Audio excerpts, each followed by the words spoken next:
One harmless joke, one moment of laughter gone wrong.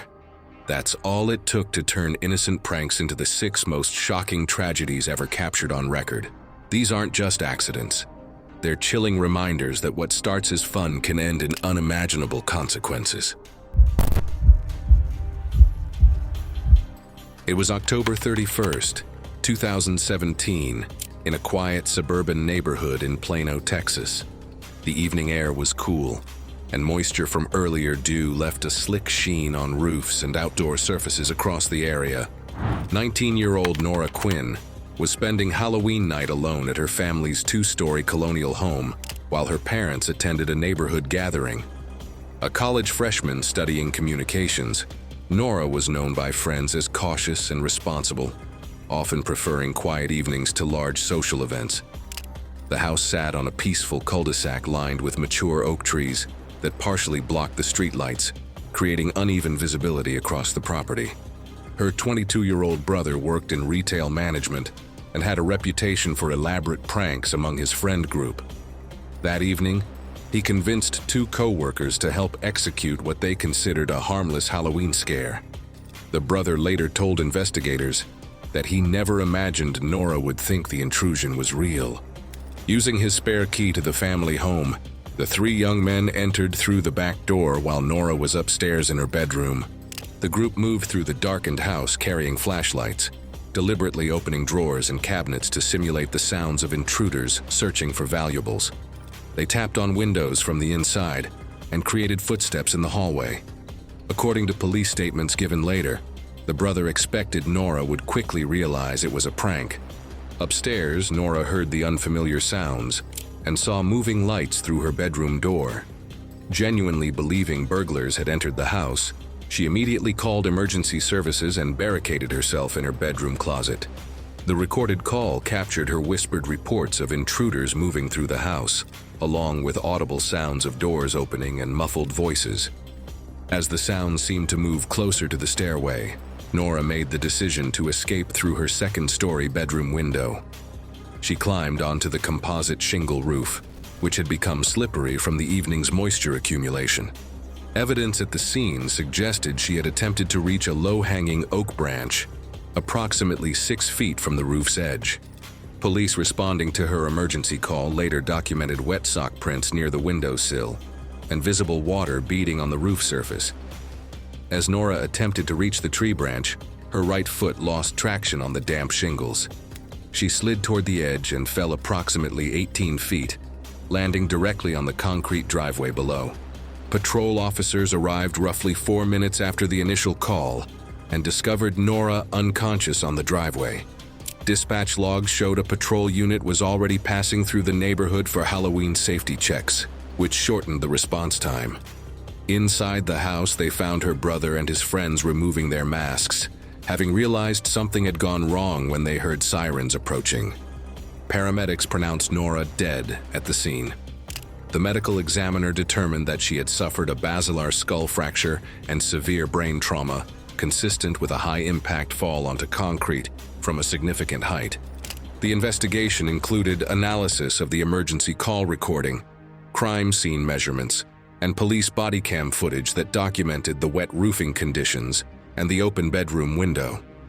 Her brother faced charges of reckless endangerment and involuntary manslaughter. The case highlighted the unpredictable consequences of pranks designed to frighten, particularly when the target believes they are facing genuine danger and responds with survival instincts. It was March 15, 2018, during spring break at a beach house rental in Gulf Shores, Alabama.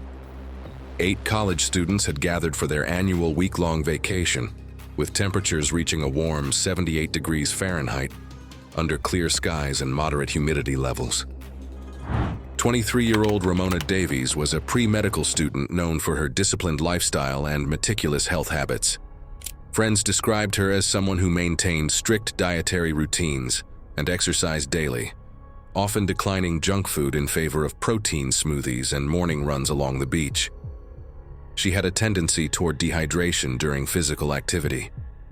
Medical notes from her campus clinic later confirmed she had previously shown borderline electrolyte levels after long workouts. Her roommate worked in campus food services and had developed a mischievous streak over their years of friendship. The roommate later admitted to investigators that she believed Ramona had become too rigid in her habits and decided to play what she considered a harmless prank by secretly adding nearly a full bottle of magnesium citrate solution to Ramona's morning protein smoothie. According to her statement to police, her intention was to cause embarrassing digestive issues during their planned beach volleyball activities. The morning began routinely with the group preparing for outdoor games on the sand. Ramona consumed her usual breakfast smoothie before joining the volleyball match, playing energetically for over an hour in the direct sunlight and coastal wind. The physical exertion caused significant sweating, which would later prove medically relevant. Within a few hours of consuming the adulterated drink, Ramona began experiencing severe abdominal cramping. This progressed to profuse diarrhea and repeated vomiting episodes as her body reacted to the large quantity of osmotic laxative. Initially, she attempted to rehydrate using plain water, but her condition continued deteriorating. By mid-afternoon, witnesses observed Ramona becoming increasingly disoriented and complaining of heart palpitations. Her friends, unaware of the prank, assumed she was experiencing normal digestive upset and did not seek medical attention. They later told police they assumed she had food poisoning from the previous night's takeout. The combination of the laxative effects, previous dehydration from exercise, and inability to retain fluids created a dangerous physiological situation. Emergency medical services were eventually called when Ramona collapsed in the beach house bathroom. Paramedics found her with rapid, irregular pulse patterns. Their cardiac monitoring equipment recorded ventricular tachycardia that quickly degenerated despite initial treatment attempts. During transport and emergency department care, medical staff initiated intravenous fluid replacement and advanced cardiac life support protocols. Laboratory tests revealed severe electrolyte imbalances, particularly low potassium levels, along with metabolic acidosis consistent with massive fluid loss. Despite aggressive resuscitation efforts, including multiple medications and electrical cardioversion, Ramona suffered cardiac arrest and could not be revived. The medical examiner concluded her death was consistent with severe dehydration and electrolyte collapse, triggered by the large dose of osmotic laxative. The investigation revealed the roommate's involvement when she admitted to adding magnesium citrate to the smoothie. Physical evidence included text messages and an empty laxative bottle found in the kitchen trash. Criminal charges were filed against the roommate for actions contributing to the death. The case demonstrated how seemingly minor pranks involving substances can have fatal consequences when combined with environmental factors. It was August 22, 2016, in Phoenix, Arizona, where afternoon temperatures reached 112 degrees Fahrenheit under relentless sun. Closed vehicles sitting in direct sunlight measured between 130 and 150 degrees inside, especially those with dark-colored trunk compartments that absorbed heat rapidly. 20-year-old Bastian Stone worked at an electronics retailer in a busy shopping mall and was known among co-workers for his playful nature and love of practical jokes. His colleagues often described him as someone who enjoyed surprising people with harmless scares. He also had a habit of checking his car trunk repeatedly, worried about potential break-ins.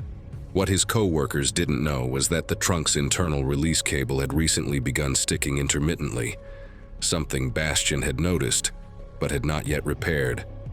His co-worker, who managed inventory at the same store, decided to turn Bastian's trunk-checking habit into what he believed would be a harmless prank.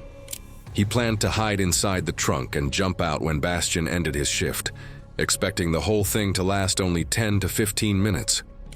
Previous playful jump-scare pranks among the team had gone smoothly, which made him think this one would be just as harmless.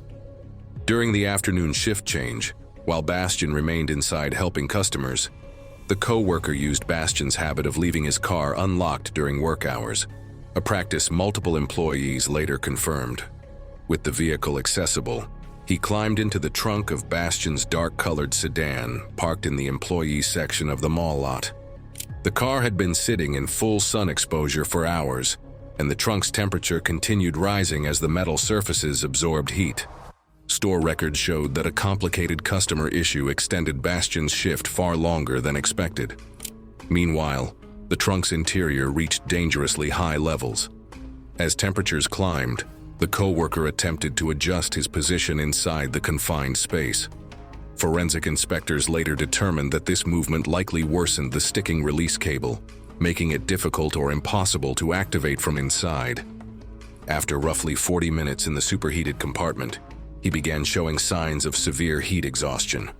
Rising heat overwhelmed his body's ability to regulate temperature. Early confusion, dizziness, and dehydration set in quickly, impairing his ability to recognize or use the emergency handle. By the time Bastian finally walked to his car and opened the trunk, the co-worker was semi-conscious, with hot, dry skin and shallow, rapid breathing. Witnesses saw Bastian immediately call for help and attempt to cool him. Emergency medical services arrived within minutes. Paramedics recorded a core body temperature above 105 degrees Fahrenheit and began aggressive cooling procedures. Despite rapid transport, ice pack cooling, and advanced life support efforts at the hospital, the prolonged exposure had already caused irreversible damage to multiple organ systems. He was pronounced dead less than an hour after being found. The medical examiner determined the cause of death as heat stroke resulting from confinement in an overheated vehicle compartment. Vehicle forensics confirmed that the trunk's release cable showed signs of intermittent mechanical sticking, consistent with a partial jam. Investigators concluded that the co-worker likely attempted to escape, but could not activate the compromised mechanism, with heat-induced confusion further limiting his ability to respond. The incident underscored how quickly enclosed vehicle spaces can become lethal during extreme heat, and how even simple pranks can turn fatal when mechanical failures and environmental conditions intersect. It was April 12, 2015, at a downtown office building in Seattle, Washington. The overcast morning brought temperatures of 52 degrees Fahrenheit with light rain. The 15-story structure housed multiple businesses and maintained strict security protocols. 26-year-old Annika Lowe worked as a marketing coordinator on the 8th floor and had been employed there for nearly 3 years. Medical records later revealed she had a documented history of panic disorder and took daily medication that could affect heart rhythm. Colleagues described her as diligent and detail-oriented, though she sometimes appeared anxious during stressful situations. Her co-worker in the same department had grown frustrated with monotonous office life and decided to create excitement through an elaborate prank. According to his confession to federal investigators, he believed calling in a fake bomb threat would result in a routine building evacuation, giving everyone an unexpected day off. His plan involved using an anonymous internet calling service. Investigators later described him as socially naive, with no real understanding of how seriously bomb threats are treated. During the mid-morning hours, building security received the threatening call claiming a bomb had been placed on the 8th floor with a 20-minute detonation timer. Emergency protocols were immediately activated throughout the facility. Security personnel began floor-by-floor evacuations, directing all occupants to use stairwells exclusively, while elevators were automatically disabled. Floor wardens quickly organized the evacuation process, guiding employees toward the emergency stairwells. The narrow staircases became crowded as hundreds of people from multiple floors began descending simultaneously. Witnesses later reported that Annika appeared visibly distressed upon hearing the bomb threat announcement. As Annika began descending the packed stairwell, several people noticed she was breathing heavily and had become noticeably pale. The combination of the emergency situation, crowded conditions, and her underlying anxiety disorder created physiological stress. Her heart rate likely increased dramatically in response to the perceived life-threatening situation. On the 5th floor landing, Annika suddenly collapsed among the crowd of evacuating employees. A fellow tenant who witnessed the collapse immediately retrieved an automated external defibrillator from a nearby emergency station. The AED detected an unstable rhythm and advised a shock. Hospital records later confirmed it was torsade de pointes. 2 electrical shocks were delivered by the AED, while other evacuees performed chest compressions. The evacuation continued around the medical emergency, as building protocol required clearing all floors before emergency responders could safely enter. First responders reached Annika after the affected floor was completely cleared, causing a brief but critical delay in advanced medical care. Despite continued resuscitation efforts and transport to the hospital, she could not be revived. The medical examiner determined the cause of death as sudden cardiac arrest resulting from a stress-induced malignant heart rhythm. Her anxiety medication could prolong electrical conduction in the heart, making her vulnerable to dangerous arrhythmias during extreme stress. The investigation traced the anonymous call through internet service records back to her co-worker, who faced federal charges for making false bomb threats resulting in death. The case demonstrated how pranks designed to create panic can have fatal consequences for individuals with underlying medical vulnerabilities. It was June 3, 2019, at a construction site in Denver, Colorado. The clear evening maintained comfortable temperatures around 71 degrees Fahrenheit, with excellent visibility as daylight gradually faded. The active apartment construction project featured a 12-foot deep utility excavation surrounded by standard orange safety fencing. 31-year-old Tobias Fox served as a site supervisor and was known throughout the construction industry for his meticulous attention to safety protocols. Co-workers respected his thoroughness during daily inspections and his insistence on proper protective equipment usage. He had developed a reputation for catching safety violations that others might overlook. The project foreman, who had worked under Tobias for several months, had grown tired of what he perceived as excessive safety scrutiny. He decided to play what he considered a harmless practical joke by temporarily removing a 6-foot section of protective fencing around the excavation. According to his statement to investigators, his intention was to watch Tobias discover the apparent safety violation during his routine walkthrough. Workers had temporarily removed several safety caps earlier for alignment work and had not yet replaced them. Co-workers later told investigators that the foreman frequently joked about Tobias's strictness and underestimated the danger. As evening approached, Tobias began his customary final inspection of the construction site. This daily routine involved systematically checking various work areas, scaffolding connections, and safety installations before securing the site for the night. He carried a standard flashlight to examine areas where natural lighting had become insufficient. The excavation area had been properly marked and fenced throughout the day with barriers, warning signs, and reflective tape. However, the removed fencing section created an unmarked gap in the safety perimeter that was not immediately visible in the diminishing light conditions. While examining overhead scaffolding work near the excavation, Tobias focused his attention upward and began walking backward to get a better viewing angle of the structural connections. The foreman, positioned approximately 30 feet away, witnessed Tobias approaching the unprotected opening, but realized too late that his co-worker was unaware of the missing barrier. Tobias stepped directly into the gap and fell the full 12 feet into the excavation. The bottom of the trench contained exposed steel reinforcement bars and concrete debris from ongoing utility installation work. Workers had temporarily removed several safety caps earlier for alignment work and had not yet replaced them. During his fall, he struck multiple pieces of uncapped rebar that had been left protruding from the excavation walls. The foreman immediately called emergency services and climbed down into the trench to provide assistance. He found Tobias conscious but severely injured, with obvious signs of internal trauma from the steel reinforcement bars. Emergency responders arrived and required specialized equipment to safely extract him from the confined space. During transport to the hospital, medical personnel noted signs of internal bleeding and initiated trauma protocols. Despite surgical intervention and blood transfusion efforts, Tobias succumbed to his injuries from multiple penetrating wounds that had damaged vital organs.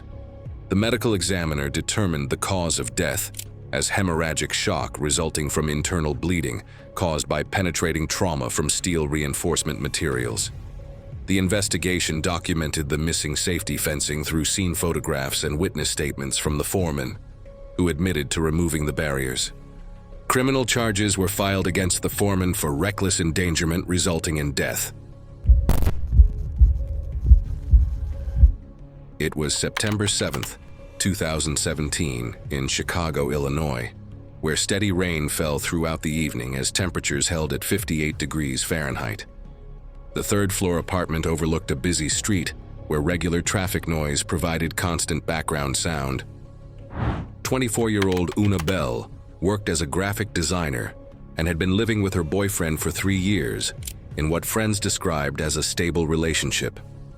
Medical records would later reveal she had been managing depression and anxiety with prescribed medication, though recent dosage adjustments had been made. Colleagues knew her as creative and sensitive, someone who took personal relationships seriously. Investigation revealed that her closest friend had grown concerned about what she perceived as complacency in Una's relationship. According to the friend's statement to police, she believed that some manufactured drama might reinvigorate the couple's connection and devised a scheme to create fake evidence of infidelity. Phone records also showed she'd been drinking earlier, which may have impaired her judgment. During the early evening hours, the friend sent carefully constructed digital evidence to Una's phone, including manipulated screenshots of supposed conversations between her boyfriend and an unknown woman. She had also prepared a photograph of his car parked at a hotel, though this image had actually been taken weeks earlier during an unrelated business trip.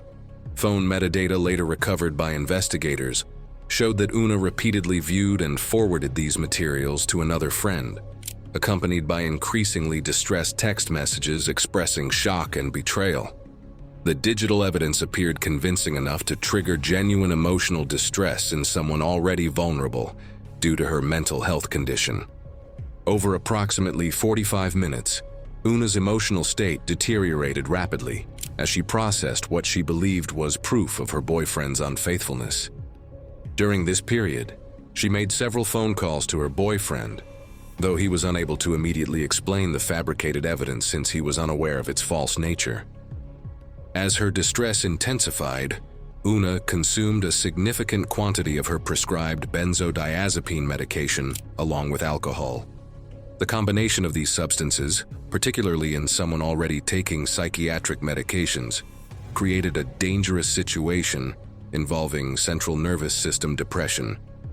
Toxicology experts noted that her recent medication adjustment made her more vulnerable to unpredictable reactions. Her boyfriend, concerned by her increasingly incoherent phone calls, drove immediately to the apartment. Upon arriving, he discovered Una unresponsive on the living room floor, with shallow, irregular breathing patterns consistent with respiratory depression from the drug and alcohol combination. Emergency medical services responded within minutes of his call for help. Paramedics documented severely depressed respiratory function and probable aspiration of stomach contents. Sedation from the drug-alcohol combination likely suppressed her gag reflex, increasing the risk of inhaling stomach contents.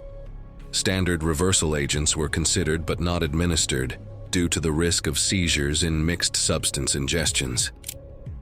Despite aggressive airway management and supportive care during transport and at the hospital, Una's condition continued to deteriorate. She progressed to complete respiratory failure and was pronounced dead after resuscitation efforts proved unsuccessful. The medical examiner determined the cause of death as acute combined benzodiazepine and alcohol toxicity with aspiration complications.